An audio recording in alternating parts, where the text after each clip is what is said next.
नमस्कार, मेरा नाम कंचन राय है। मैं यहाँ इस हिलोनी में जो स्कूल है गिटी साइडिंग व्यूवर में, ये वर्स्ट हिट एरिया है, सबसे फ्लड से सबसे वर्स्ट हिट एरिया यही है।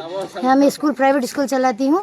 यहाँ आकर बहुत दिन से मेरा काम नहीं हो रहा था, हम आदमी ढूंढ रही हूँ, नहीं मिल रहा है, लेकिन आज जो ऑल बोर्ड स्टूडेंट यूनियन आकर मेरा काम कर दिया, उन्होंने बहुत साफ़ कर दिया, बहुत एरिया साफ़ कर दिया। इसके लिए मैं तहे दिल से उनका धन्यवाद करती हूँ।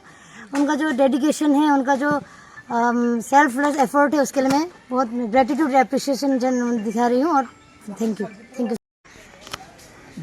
नमस्ते, मेरा नाम राधा कुमारी है और मैं आपका संता के एक हाटनंग ग्रांड में रहती हूँ।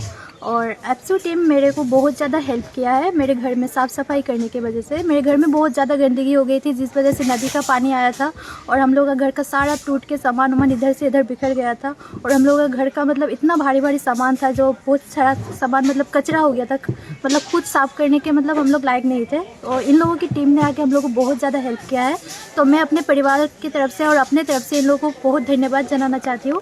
थैंक यू सो मच एप्सू टीम।